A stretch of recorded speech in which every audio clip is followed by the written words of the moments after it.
started in the essence of time. I know that you're all very busy. So I'm Kay Mosier-McDivitt with the National Alliance to End Homelessness, and I have the privilege, along with my colleague Anna Blasco, of working with all of the Virginia organizations that are participating in the Learning Collaboratives. Anna's also on the call with me today, or the webinar with me today. So I thought I'd start by just welcoming each of you as continuum of care leads for the webinar about the Virginia Learning Collaboratives. I totally get how busy you are, especially we know on Friday that HUD released the notice about the registration opening for the continuum of care NOFA. So in the next few months, you're going to be even busier. So I really do appreciate your taking time to be on the webinar today, and I think we timed this pretty well of getting it in before the NOFA came out.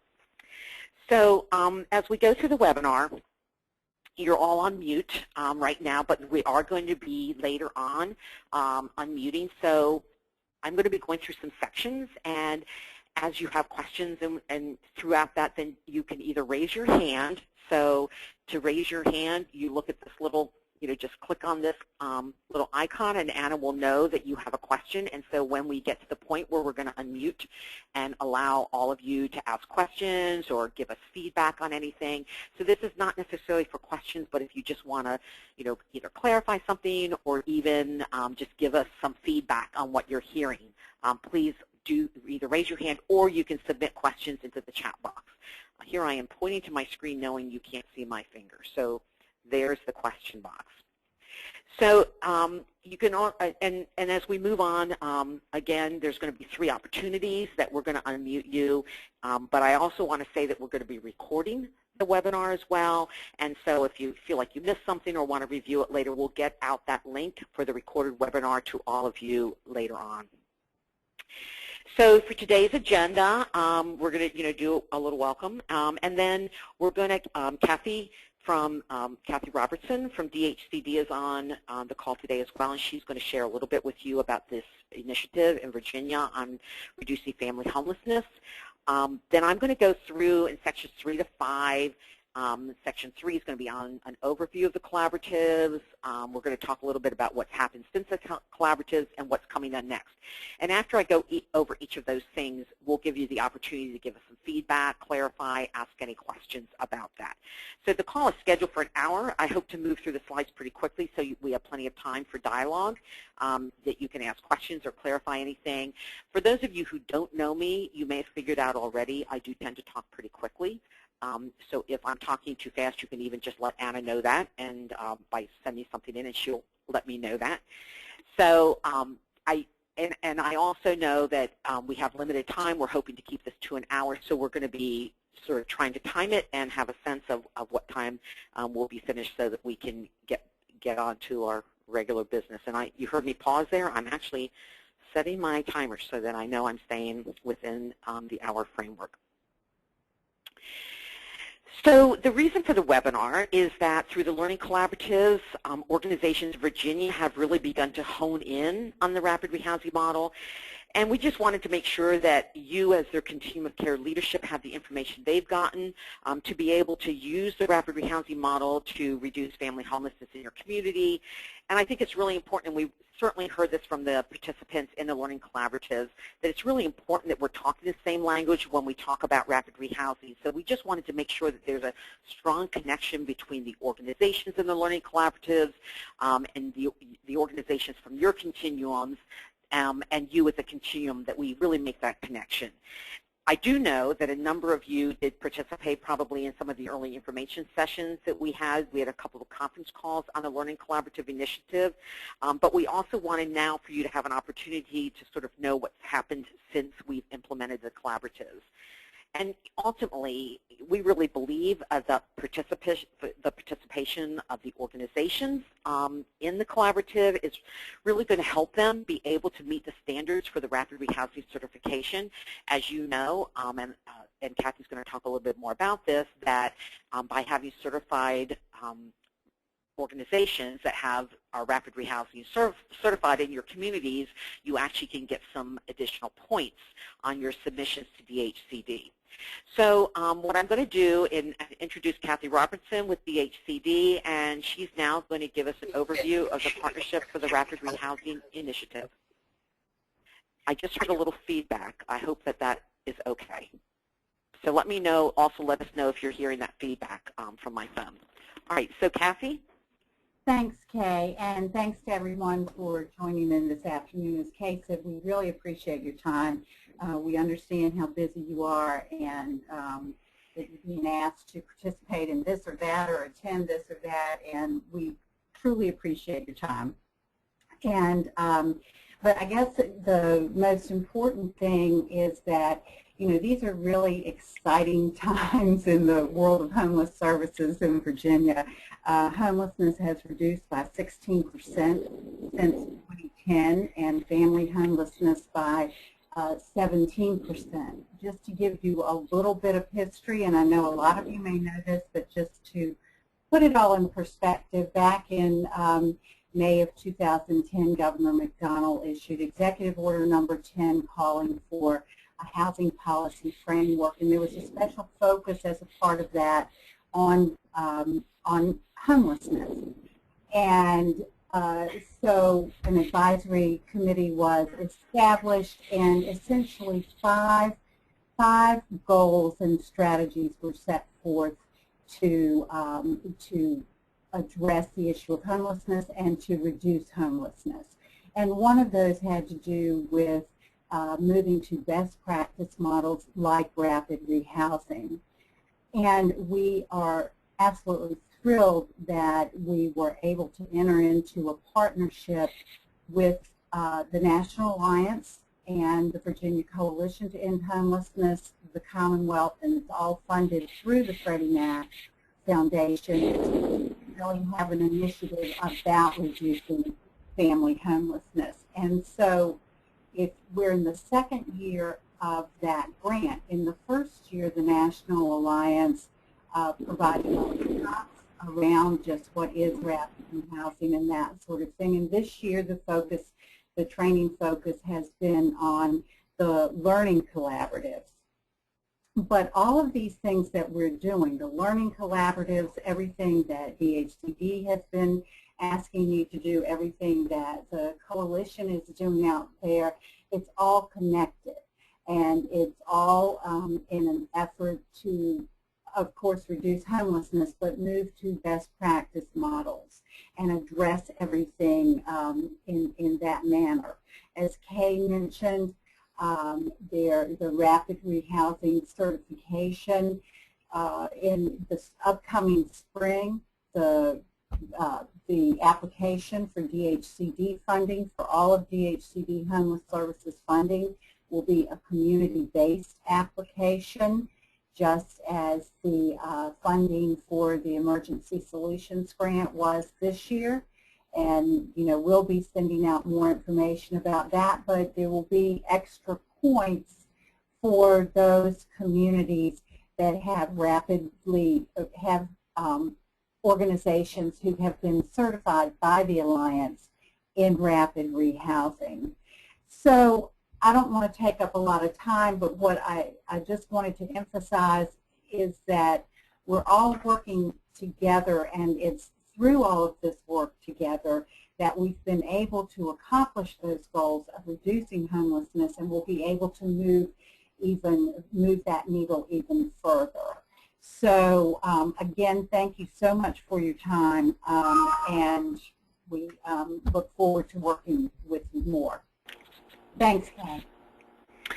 So thanks, Kathy, and again, we asked Kathy to talk a little bit about the overview, and we know that you all get a lot of stuff, from the Alliance and from DHCD and from the Coalition, and we want to make sure that you realize that this is all connected. We actually all talk to each other every week, and it's all part of this larger initiative. So in sharing that and the reason to have you as Continuum of Care leads sort of get caught up on what's happening is again, what I said earlier, we just want to make sure that there's that connection between you and the organizations.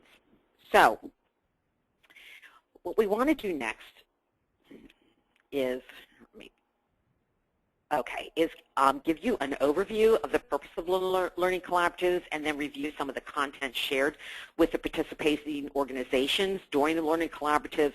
So the next few slides were actually taken directly from the information we shared during the first sessions. We held those 7 sessions in May with each of the learning collaboratives. Again, if some of you did participate in some of the early conference calls, you may recall some of what you see on this slide. But what we've learned throughout the learning collaboratives is that it's just important to continue to review what's on this slide with our organizations. What's that larger goal, so that we know that everything we're doing is aimed to the larger goal. So the purpose of the collaboratives was overarching. We want to reduce the length of stay that families are homeless in our systems, and we want to move more families from shelter to permanent housing. And then we want rapid rehousing programs that are inclusive and can serve anyone. So we wanted the participating organizations to look at their programs. Is this program inclusive? Are we screening people out or screening people in? And then we wanted the organizations to develop the organizational changes from within that they might have to do to meet these first 2 strategies. And then finally, at the Learning Collaboratives, is that each organization was going to establish real aggressive benchmarks, set sort of high standards of what they needed to do to be able to reduce the length of stay, move more families into permanent housing quickly, and to have a program that was inclusive and could serve anyone. So the challenge then for the participating organizations was to really look at their programs with a focus on these objectives, and then specifically identify the organizational and the programmatic changes necessary to reduce the length of stay, again, to move more families into permanent housing, and then to have inclusive programs and not screen people out. Because it wasn't just enough for a program to look at the actual program itself, but sometimes we discovered that the larger organizational goals need to sort of connect with this rapid rehousing approach.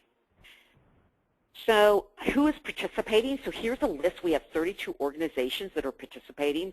We actually, just to let you know, every organization that applied for a learning collaborative was accepted. We had an initial goal of having 30 organizations participate, but we had 32 applied, and we accepted all of them.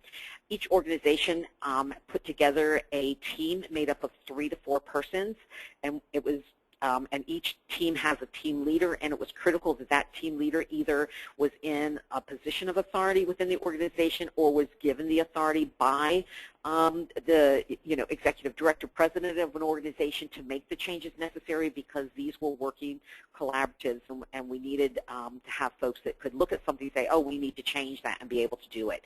So basically, if you think about it, we had over 100 people that attended all of the sessions and got the information. So we grouped them. If you look, you'll see these numbers beside them to see what learning collaborative they were in, and then over here on the right-hand side of the slide, it shows where the learning collaboratives were held. So we grouped by geographic location. So, for example, in Roanoke, we had 4 organizations participating. 2 of them were from one continuum of care, and then 2 from, so we had, I think, 2 from the Harrisonburg-Winchester continuum, 1 from the Roanoke, and 1 from the Lynchburg. In other cases, we might have had 4 or 5 organizations, like in the Fairfax and Fredericksburg area, we had more organizations that might have been from a continuum of care. So next, the first thing that we did as we talked to everyone about establishing these learning collaborative benchmarks. So we laid out the purpose of the learning collaboratives in the first session, so we went over those 4 things that I just talked about. And then we had the group get together with folks from outside of their organization into small groups and brainstorm on what specific benchmarks should this learning collaborative, if we're in learning collaborative 1, 2, 3, that we're going to set to reach this goal of reducing homelessness and the length of time families are homeless. And then we brought that all back, and as a group then, they had to agree on these specific overarching benchmarks. So each collaborative, then we have a list of 7 different benchmarks that each learning collaborative set. But in the essence of time today, we're not going to share each of those with you. If you are interested in one of them, let me know. But what was interesting is that while we as staff did not put any input into this, this was totally driven by the groups that talked among themselves after they got some basic information. there were common themes across learning collaboratives. Number one was increasing the landlord base. How do we get more landlords involved? And some people with smaller landlord bases, said as a collaborative, we're going to increase this by 50%. Others said by 25%. A lot of it depended on, where they currently were. The shortening the length of time families are homeless and reducing the length of time between homeless episode and exit to permanent housing was one of the goals that almost every learning collaborative set.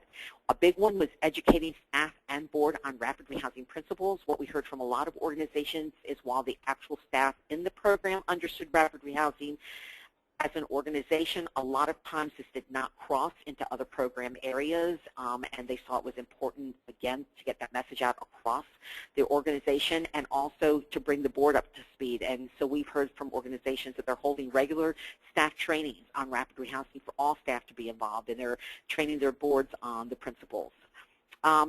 Everybody put in, I think I saw this from all 7 when I put this together, was to revise internal policies that would reflect a rapid rehousing approach. And part of that was to also then look as people develop sort of best practice procedures, how can we share that so that we're not recreating the wheel? How can we make sure that we're using shared tools within communities so that rapid rehousing looks the same from one community to another? And then finally, developing common messaging. And you heard me talk about that for rapid rehousing, including both internal and external messaging.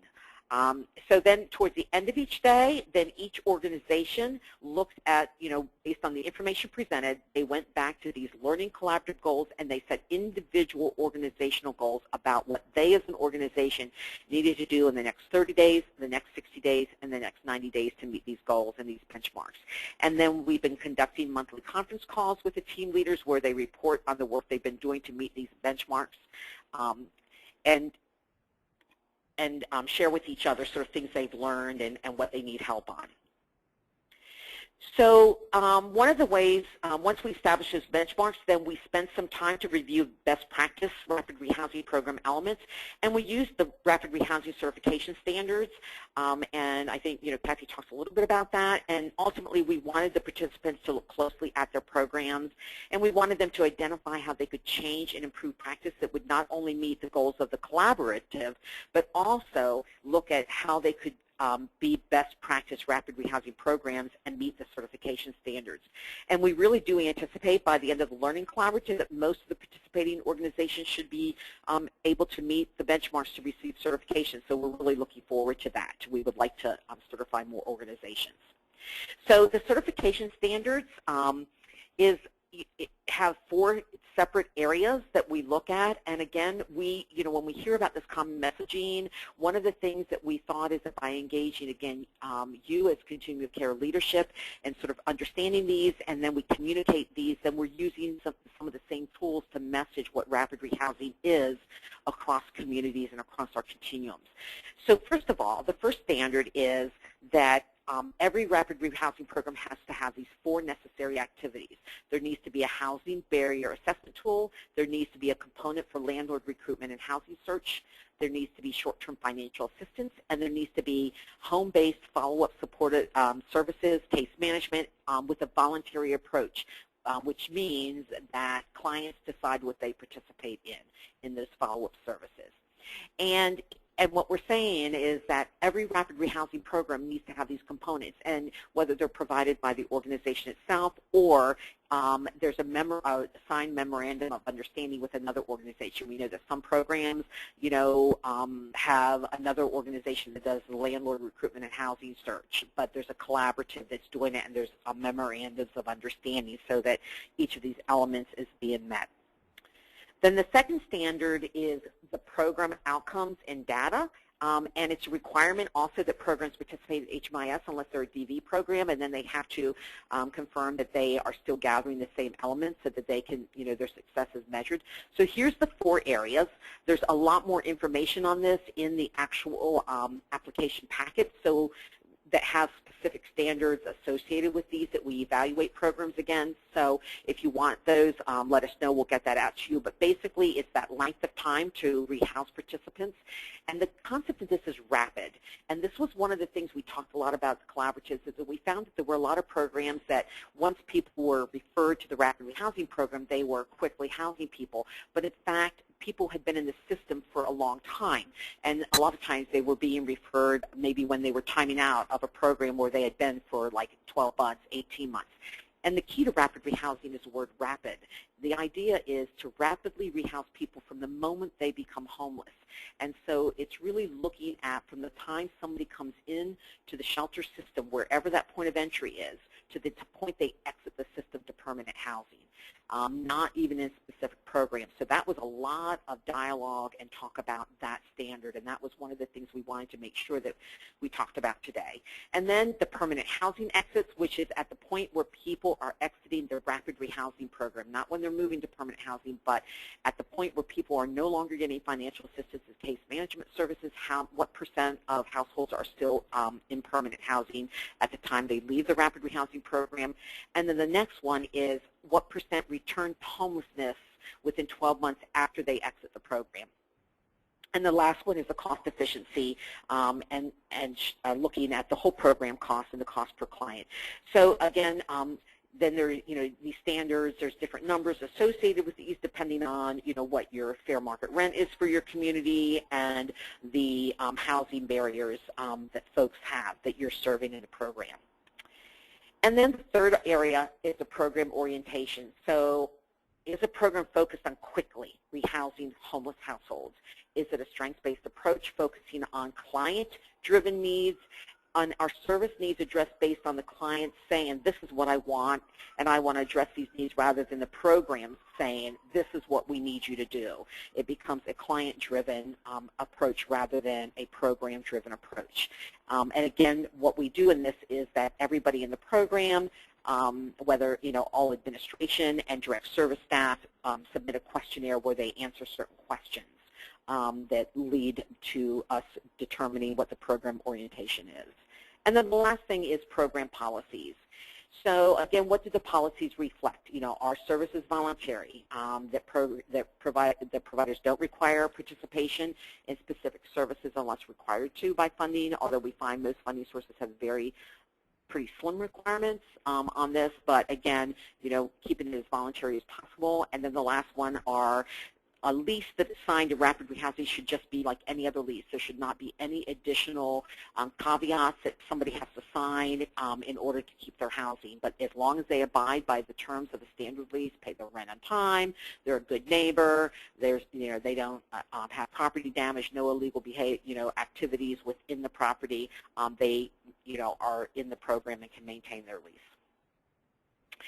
So that being said, here's a learning collaborative in action, and you can see that, up here on the wall, there, by the end of the day, this was still in the morning, and by the end of the day, there were a lot more sheets of paper all around the room where we would have these group activities, and so we had, things that were done by the collaborative as a whole, and then we had things where organizations spent time looking at their own materials, and, there was a lot of group feedback that we got to help us think through these things. One of the things that we did is ask each organization to bring copies of their policies and procedures and job descriptions, and you can see in the front we have people looking at their policies and procedures as we're talking about stuff to start looking at what do we need to change. We had highlighters on the tables, we had red pencils that they could just take and use and change things as they needed to.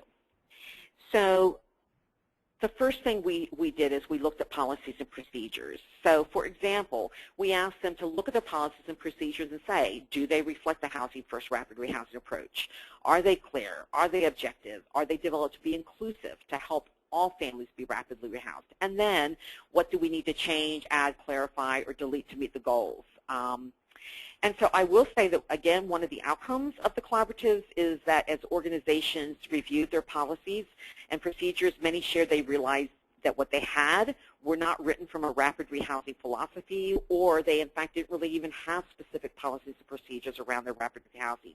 And so we've seen a lot of folks really focus on this and either completely rewrite policies and procedures for their organization or add on policies and procedures to identify it. And then we reviewed eligibility standards. So again, when we look at eligibility, are we screening people in and out? Is it subjective?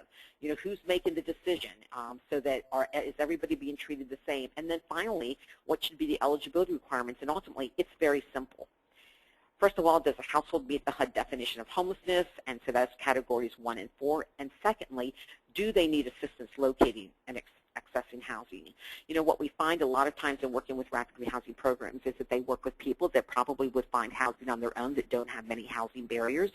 And then what really your rapid rehousing resources should be focused on are the people that without mediation, intervention, or assistance would never be able to locate housing because they have so many barriers to housing, like, you know, felonies and bad credit reports and poor rental histories, you know, like 4 or 5 high housing barriers.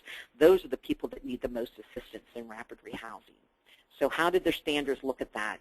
And finally, one of the things we did a lot of work on was a housing barrier assessment. And we found many organizations were really still using a sustainability assessment rather than just looking at specific housing barriers, the kinds of stuff landlords would look at, and families were being screened out of programs. We also learned that a lot of assessments were subjective, leaving a lot of open interpretation depending on who the assessor was.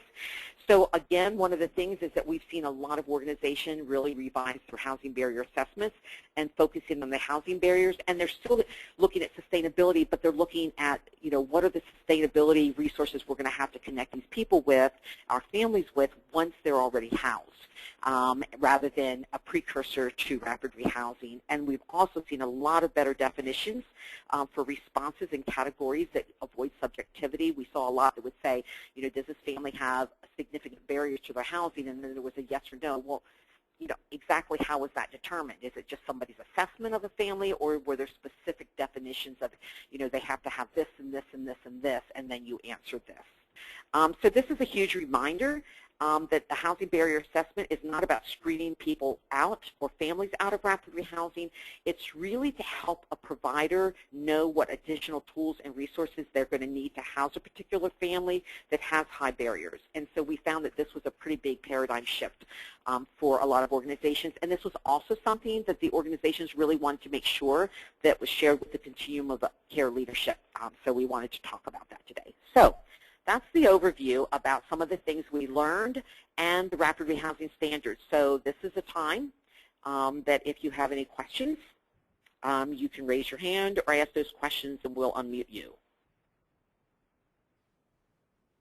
So, Kay, this is Anna. We actually have one question that someone typed in, and it's kind of more of a rapid rehousing question.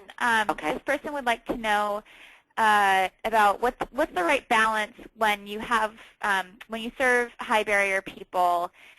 They need much more assistance, so you can only serve so many people with a certain amount of money. So what's the right mix of households based on barrier level? So I don't know that we've ever come up with an exact formula of, you know, of financial assistance, because what we actually find is that you know, high barrier people sometimes are still all over the place in terms of the amount of financial assistance. But what we do know is it takes more staff time. It takes a lot more time to actually find the housing, and usually there's more follow-up that goes into it for sustainability and helping people to connect to the resources. We've actually discovered in some communities that actually high barrier people don't need all that much more financial assistance than low and moderate barrier people, but they need longer case management and follow-up services, which is staff time. So one of the things that we suggested, and we talked about this early on in our training, and I don't have the slide right in front of me now, but what we suggest is the case management ratio, if you're working with all high barrier families, needs to be much lower, of, you know, of a level of more like, you know, 8 to 10 families if you're working with just high barrier people as compared to low barrier households, that the ratio can be much higher. Often we found programs that work with 20 to 20. Hey, are you still there? Oh, yes. Okay, you cut out for just a second. Did I? Well, I didn't do anything. Okay, so I don't know, what do you, I mean, I was talking about it like the staff ratio. You really need to think about your staff ratio and your staff resources to make sure that you have, because it's about spending a lot more significant time. You may have to spend more time with the landlord and more time mediating after people are housed and more time connecting people to the sustainability services. So it's not so much the financial assistance piece, but more the staff ratio that you really need to focus on. So that being said, then you may serve less families because you have limited staff resources too. Thanks, Kay. And just to clarify, someone was wondering what assessment tool we're talking about. We gave the Learning Collaborative participants an example rapid rehousing barrier assessment form. That's part of our rapid rehousing guide, and we can send that out via email afterwards. We can absolutely share that with you. And we've actually seen, we can also share some of the examples that we've seen that Learning Collaboratives, some of the organizations have worked on since the Learning Collaborative.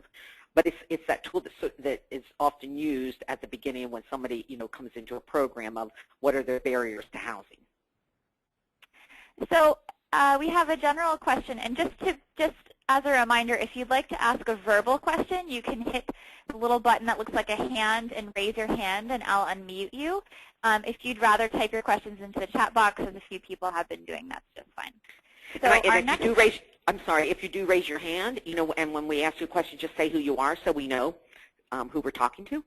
Okay, so our next question is, Kay, can you give our participants a sense of the average length of stay for households in a rapid rehousing program?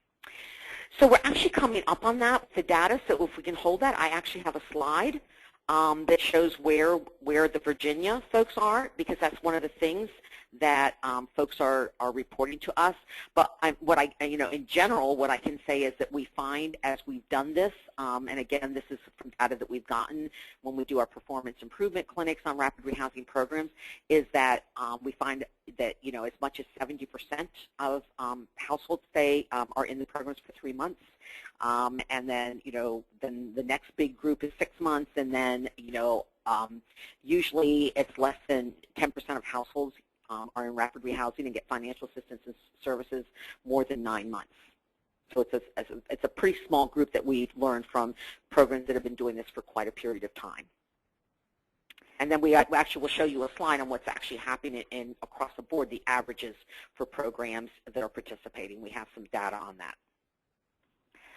Okay, great. Our next question is what best practices can be put into place once a household leaves the program, that they continue to be connected to the program to head off any early issues, such as if they lose a job or lose some income? So this is actually one of the things we talked a lot about during the Learning Collaborative, and we actually have some modules where we talk about this, some rapid rehousing modules that would give you some more information. One of the tools and one of the best practices that we talk about is that the real role of a rapid rehousing follow-up should be to connect people to the support system as a whole, and for there to be less program dependency. What we found when we've, and this is some studies that Dennis Colhane did a number of years ago, is that the main difference between a household that ends up in the homeless system, young mom with 2 or more kids that was in the foster care system, sort of all of those things that can lead to homelessness, but then looked at a similar group that had all the same attributes but never became homeless. The biggest difference between the two of them is that the person who does not become homeless has a network of community, family, friend support. They're connected to the faith community. They're connected to, maybe the school. They're connected to family. They've learned to connect with resources that already exist in the community. And so one of the things we often talk about in rapid rehousing training is that in some ways the homeless system has created almost, because we provide so much to folks, is that we haven't helped them learn to leverage the stuff that's already out there in the community, and that one of the things we really need to do is really look at what exists in our community. And when we actually did the rapid rehousing training last year, we had the participating organizations actually brainstorm together, and they came up with really huge creative lists of support networks that they had never thought about connecting people with. So the role of the program is really more about during the time that their first house and you're providing the financial assistance, it's helping them connect with the resources and the support services and the networks that exist in their community that can stay in place after the program leaves, so that they aren't dependent on the program, but rather are able to move on and connect with that larger whole. And we've seen, again, programs that do a good job on that actually have a lot less recidivism into the system versus folks that end up coming back into the system to get things because it's sort of all that they know. So that's sort of another whole subject unto itself, but we actually do have a module, a rapid rehousing module. So again, if you want to identify yourself, we'd be glad to send that to you that goes into that in a little more depth. Anything else, Anna? I don't have any questions, and we're almost out of time for questions at this portion, so I think we should continue. So let's look at the data stuff. Okay. Thanks, everybody. So, what is happening? So this is a question that we have said, put out to our team leaders, like how has our rapid rehousing program grown, both within our organization and grown in our community, and then specifically, what is different today? So, this is one of the things, I always say this is a $10 million question, like, how are we growing? What is different today? And, I talked earlier about the organizational action steps that each participant has to develop to meet the Learning Collaborative goals. And so one of the commitments that the participating organizations made was to meet weekly with their teams. So, the teams are at least 3 people from within the organization, and they were, the goal was to meet weekly during the action period to really do the real work. Anna and I talked a lot at the first session of the collaboratives. This is step 1. This is just how you start thinking and start identifying the stuff you need to work on, and now this is the action period between now and the next meeting. And I know somebody said when we got together in D.C., that we see what needs to be done now. Like, we're seeing all the stuff that we really need to get better, and we're writing it down, making it policy, but just getting it to actually happen takes time. And I remember Anna saying, that's why we have an action period, because this stuff takes time.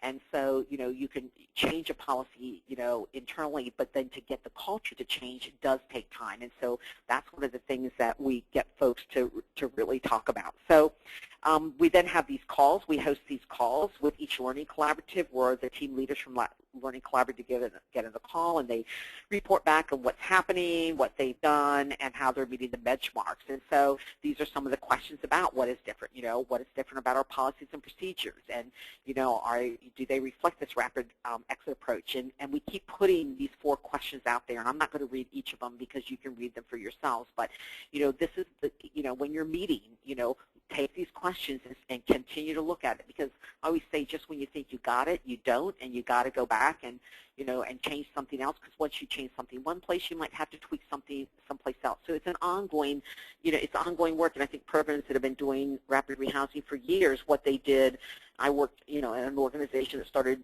working on we didn't even call it rapid rehousing back in 1990, and the way the program looked then to the way it looks now is very different, because you keep learning things as time goes on. So here's some of the stuff we're getting back in the reports with these the team leaders, is that we're hearing a lot of people have revised their written policies and procedures. I know that Colin Davis is on the call with Prince William County and Continuum of Care, and he also was an executive director with Barn Transitional Housing. And I remember him saying on the call, like, we just sort of had to, we thought we could just tweak it. As we did it, we realized we had to sort of start from ground zero and rewrite things with this real, eye on rapid rehousing, and we heard that from a lot of folks. A lot of folks looked at their job descriptions and discovered that they really weren't housing focused, that job descriptions just looked like sort of traditional case management for shelter or transitional housing without this rapid exit approach or the rapid rehousing concept. So folks did a lot, and we had samples that folks could look at. And, people are really becoming more housing focused from the point of entry instead of waiting, 3 months or 4 months for a referral from the point somebody enters the system. They're starting to work on rehousing people. People are doing a lot of staff and board trainings. Communities are bringing together rapid rehousing organizations to really plan how they do rapid rehousing and talk as a community rather than individual organizations and silos. I talked about this increased landlord outreach that everybody wants to do, and we're hearing a lot of that, and a lot more networking, because again, that piece that I talked about in the larger picture is that, if this is going to be successful, you've got to make a lot of partnerships. We've heard a lot about partnerships with employment programs so that the rapid rehousing folks can connect people with what already exists in the community.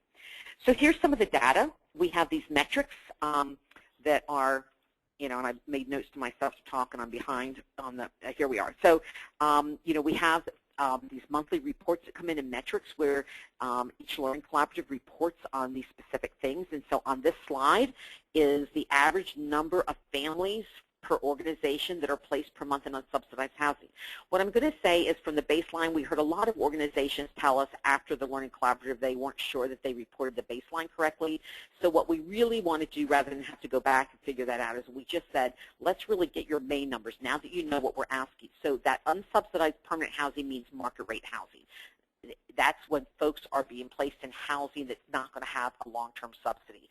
It's not referring to people where you're using the rapid rehousing subsidy, but rather folks are placed in market rate housing. They're going to eventually have to pay full rent. They don't have a Section 8 or permanent supportive housing or some other subsidy.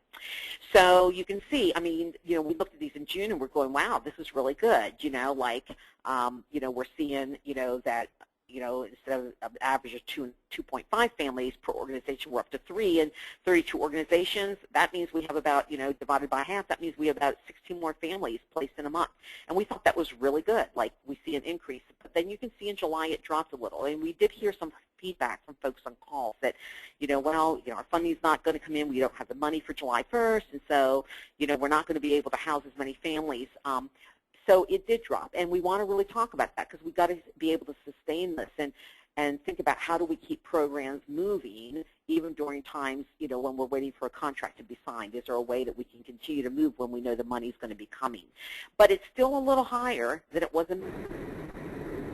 If you remember, I talked about every collaborative having this reducing the length of time from entry into shelter placement to unsubsidized permanent housing. And here's the real I think pretty incredible thing that we're still seeing is that right now, and again, let's just look at May because we aren't sure how correct baseline was, but let's look at May because these measurements have been the same with the organizations, is that, we've seen the number of days drop by over 30. So we haven't reached that 45-day goal, and you remember HUD's goal is 30. But we're getting closer. So what this means is some programs probably report something higher, and some are reporting lower. But overall, we're seeing most organizations see a decrease in this. So that's been something we want to, we're going to keep watching this. It's early on, but we're hoping to see that continue. And here's back to this thing about the average amount of time people are in programs. So here's what's really interesting is that we know that there's some programs within the collaborative that really provide pretty long, or we're providing fairly long subsidies, maybe 9 months of subsidies, some as much as a year. But if you look at the fact that in May, the baseline was 3 months was the length of time of financial assistance for every family that was housed. This was upon closing. When the families closed the services, what was the amount of time that they received financial assistance, the average number of months. And so we found it was 3, but again, we're seeing that come down. And here's the other interesting thing is that the amount of dollars is coming down. Now, one of the things that we talked about in the Learning Collaborative, again, was this financial assistance, and we really learned that a lot of organizations were providing sort of a one-size-fits-all, that no matter what the family, came in looking like, or their budget looked like, or their resources looked like, everybody was getting 100% of security deposit and 3 months, 100% of the first 3 months of rent paid, rather than looking at that just enough for every individual household based on need. And so we've seen a lot of programs move to this just enough model, and as they've done that, they've discovered some families need near as deep of a subsidy as the next family. And so trying to keep the families be more focused, the program be more focused on each family, that ultimately less dollars are being spent on a family for them to successfully exit the program. And what that's going to mean is that we should hopefully be able to serve those particular programs that made that shift can hopefully serve more households. And then the last one is the landlord partners, and we've actually seen a lot. Here you're going to see the total. So it looks like there's about 850 landlords. I don't have the actual raw number there, but about 850 landlord partners within the 32 organizations across the state, which breaks down to about 35. But you can again see an increase that has continued to go up.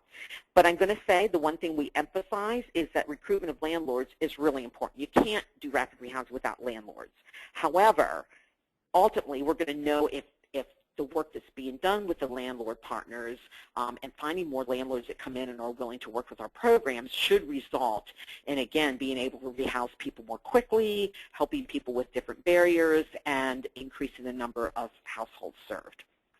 So that's what our data is showing us. That's some of the stuff we've seen. So again, what I'd like to do is open up for any questions. Again, if you just have a quick, it doesn't even have to be a question. If you have any feedback or thoughts about this, good or bad, let us know. Anna, anything coming in?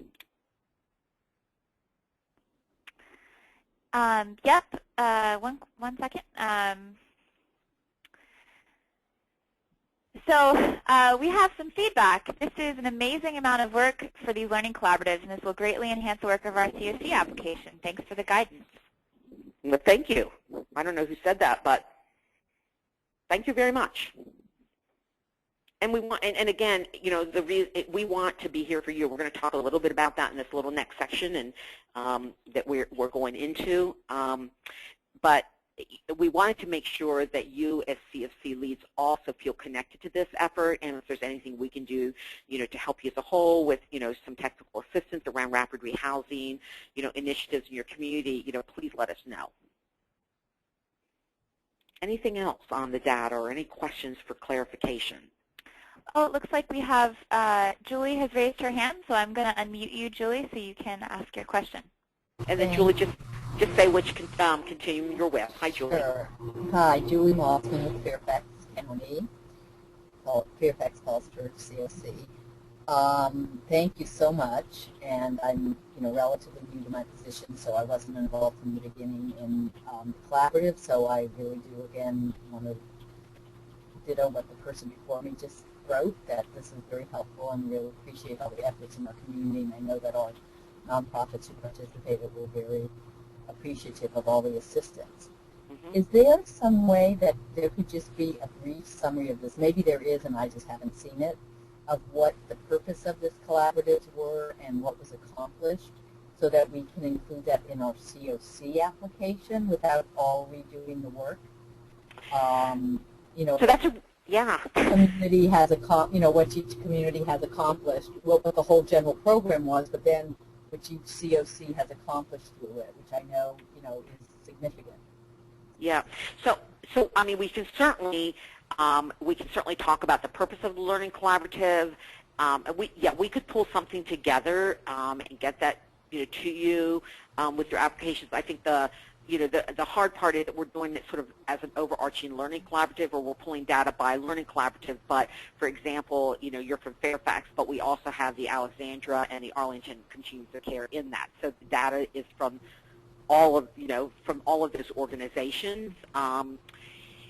But we can at least pull a summary together and sort of the purpose of it that I think could really, you know, if it can help you and enhance your application in any way, we can try to do that. We have not done that yet, but I think I could probably pull, you know, a one-pager together pretty quickly in sort of what it is and some of these, you know, just even using some of the stuff I used from the slides of some of the results that we've seen. That would be fantastic. Okay. Thanks, Julie. Thank you. Anything else? Anna, anything else? I don't see any more questions at the moment. Okay. So now we're going to talk on the last thing that we wanted to cover that was on our agenda, and this is something we're calling the Rapid Rehousing Challenge, which is the second phase of our learning collaborative. And we've established a 100-day period of time. It's going to start October 17th, 2013, and, you know, I didn't pick this. You know, our partnership talked about this. What we wanted to do was have this end at least the week before the point in time count happens. and the reason for that was so that people aren't busy, thinking about the rapid rehousing challenge and also the point-in-time count the same week. And then somebody said later, well, and maybe if this goes well, it should, not only have an impact on the point-in-time count, but should have an impact on our overall reducing homelessness if we're really moving, able to move people, more people quickly into housing. So the question we're asking is, how many families can we house in Virginia across the state in 100 days? And so the 100-day challenge starts October 17th. It's ending January 24th, which is the Friday before the last week in January, which is when HUD has always given directive that that's when the point-in-time count should be held. So our next series of meetings, we had these meetings in May. We've been doing these calls, and in fact, I have a webinar scheduled with all the team leaders. It's the first opportunity that the team leaders from all from all 7 collaboratives, all 32 organizations will be able to be on a webinar call together and talk a little bit with each other. So we are going to be holding our next meetings then with all the learning collaboratives the end of September, beginning of October. We're going to get the dates out later this week. And during that time, then each learning collaborative, based on the changes they've made, the work they've done, by that time they'll have been doing this, this work and making these changes for, 4 or 5 months. They're going to, as a collaborative, set very aggressive goals for how many families they will, establish as benchmark that they're going to rapidly rehouse by collaborative in 100 days, and then each organization's going to identify, how they're, the number they're going to contribute to meet that number, and then again, all the specific tools, resources, and things they're going to do to make that happen, and come up with a plan. So we need your help. So in addition to the participating organizations, we also are encouraging you as, and I know this is in the middle of writing your application, but if there'd be a way to really set a benchmark for your continuum of care and communicate that, to your continuum as a whole, and you can be part of, we'll be reporting out. We're going to have an event in February. We're going to report out, what each learning collaborative did, the organizations of the learning collaborative, but we'd also like to report out on even a larger picture of how continuums of care joined in this, because not every organization that's doing rapid rehousing is, actually in the rapid rehousing learning collaborative. So that being said, here's what we need from you. Whether you take this to the next level and bring more people on or not, we really would like to see you as a continuum start talking about this and build momentum to support your organizations. So, really messaging what rapid rehousing is, making sure, we have this message, and engaging other providers. Anna brought this back from our conference, from a session she attended where everyone home did a presentation on some of the work they're doing. And they talked about that a lot of times your systems sort of see themselves as, we're these organizations, we're each a clock, and we all are together in this clock shop. Like, we have all these different, clocks that do different things, but we're all together in one shop, tick-tocking away together. But really what the system needs to be is one clock, and each part of the clock is like a gear, right? And so if one gear is not working well, then it affects the next gear and affects the next gear. And an example is that there's one community that the rapid rehousing is being done by an outside organization. In other words, that community has a non-shelter provider, homeless housing provider that's doing the rapid rehousing. So, well, there's a couple communities that do that. This came up particularly in one of the learning collaboratives, in Learn Collaborative 2, I think it was. And, how, his struggle is, he wants to reduce this length of time from somebody entering the shelter system to exiting, and he gets that as a rapid rehousing provider. But he's really struggling with getting the providers to make the referrals, because a lot of the shelter providers and transitional housing providers still are sort of looking at this housing sustainability and housing readiness, and they're not referring people to him unless they're either, quote, being kicked out of the program.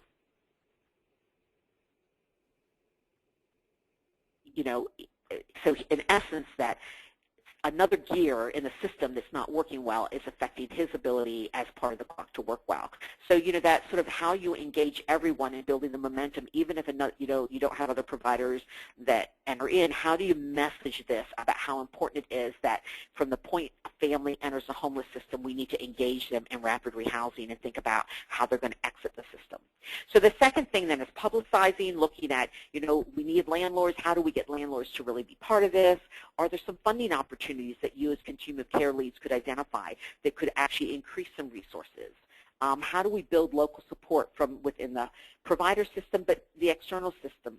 You know, and I should have put this on here. How do we engage not only the business community, which I have here, but the faith-based community? How do we get this out and get people excited about this? And Kathy talked again about how this is exciting, and I'm really excited about this. I don't know if you picked that up, but like I just think this is like such a cool thing. You know, just hearing the way conversations have changed, I think it's really important. But we really want to see the results of this. So how do we engage and make this, you know, keep growing this? And I think one of the things a lot of people talk about, you know, is this thing of how do we sustain this? And we want to make sure that, so say, you know, like I'll just throw a number out. Say that, you know, each learning collaborative decides they're going to house over 3 months a total of 100 families per collaborative. So that means, you know, 700 families, and that's a lot of families, by the way. I don't know that, you know, we do that, but it's just easy for me to do that in my head. You know, but then it's like, okay, so we did all this, and we really garnered up this thing, now it's over, and we sort of go back to our old ways. And that's not the purpose. I mean, this is like, if we can do this once, how do we keep this going? This is where, you know, programs are really going to need, you know, support from you as leadership to really think about how do we do this. And so, you know, can you form a local rapid rehousing committee that just really focuses on how to grow this? You know, is there other funding that we could leverage? And this can't be just dependent. You know, communities that are really doing a lot around this are leveraging funding from lots of sources, you know, from the faith-based community, from private donors, from foundations, to make this bigger than just state, you know, and government funding, federal funding that comes into the program. And, you know, is rapid rehousing a priority for your system? When you look at your pie of funding that you're putting towards strategies, you know, how much of your pie goes to rapid rehousing versus how much goes to, you know, shelter and transitional housing and permanent supportive housing and supportive services only? You know, are we really making rapid rehousing a priority, and how can we start making the piece of pie that rapid rehousing represents in our system larger? And so, you know, really thinking about this and having those conversations at your meetings, at your planning meetings, and even as you look at your submissions and, you know, the potential reallocation, you know, how do we look at our current sources? And, you know, if we'd increase and have more rapid rehousing, maybe, you know, we wouldn't need as many beds to do this, because one of the reasons and everybody talked about this, you know, when we say the question, what's the reason that people end up, you know, getting on waiting lists? Well, because, you know, the shelters are full. Well, what keeps shelters full? People aren't leaving quickly enough. And so if somebody's staying for 6 months or a year, then it just bogs down the system. So if we can help people move more quickly, how then could we serve more people without adding on, you know, more expensive resources? So it's just some of the things you want to think about in your conversations. And then, you know, what can the Alliance provide? So, you know, we can provide technical assistance. You know, what do you need? You know, ask us questions. I'm going to show a slide, you know, in a minute here that's got my contact information on. You know, shoot an email asking questions. You know, we do have best practice resources that we can point you to and provide you with some tools. One of the things that we're going to do is we're going to provide you with publicity materials and tools. We're going to, you know, give you some samples of like, you know, public service announcements or press releases that you can use if you want to really garner up a lot of support. And we're going to ask the organizations, the participating learning collaborative organizations, to do this, but again, helping you to think about what you can do in this. And then finally, there's a couple of opportunities that you have for your continuum of care. And the first is that in the next month, I'm thinking probably just before the start of the 100-day or the Rapid Rehousing Challenge. It starts on October 17th. We're going to send you some information where you can sign on your continuum as a supporter of the Rapid Rehousing Challenge. So as a supporter, with your permission, then we'd include your continuum of care and any publicity information that we would send out about the work of the learning collaboratives, about the Rapid Rehousing Challenge. We'd recognize then your continuum, again, as a supporter at the conclusion including the event, which would be held in February. So it would just show that you are supportive of this and that you're, giving your organization support, or that your community is even contributing to rapidly rehousing families. And then second, again, I talked about this before, but we are also going to be inviting you to participate in the afternoon session of our next Learning Collaborative meetings. And so you're going to, again, I think I talked about this, have this firsthand opportunity to sort of be energized, not sort of, you will be energized by the participating organizations. They're going to be really working towards those goals in the morning, and then they're going to come and share this. And we just want to sort of have this be this thing of like, wow, if we all work together, and with this focus on rapid rehousing, we're going to help a lot of families across the state of Virginia. So we're really excited about this initiative. The Learning Collaboratives, we're really excited about this Rapid Rehousing Challenge coming up. We haven't necessarily seen anybody that's done this, so we're real excited to see how this works. And if we see that it works really well, we're hoping, Anna's been actually doing blogs about how to put together a learning collaborative, and we have heard from a lot of communities that are interested in this. So we're hoping to also put out information about this Rapid Rehousing Challenge and use Virginia as an example of how when a state comes together and organizations come together and continuums of care work together across the state, we can really make a difference for families. So again, any questions, or do you need any clarification about the Rapid Rehousing Challenge? And we'll take those questions and then we'll wrap up. And I just want to say, I do realize that we're over time, so thank you so much for spending this extra time with us today. If you have any questions, please feel free to type them in now, or click the raise your hand button. So clearly I didn't step my start button fast enough, because at this point I just have 55 minutes. So thank you, Anna, because I didn't have the time up. Anything?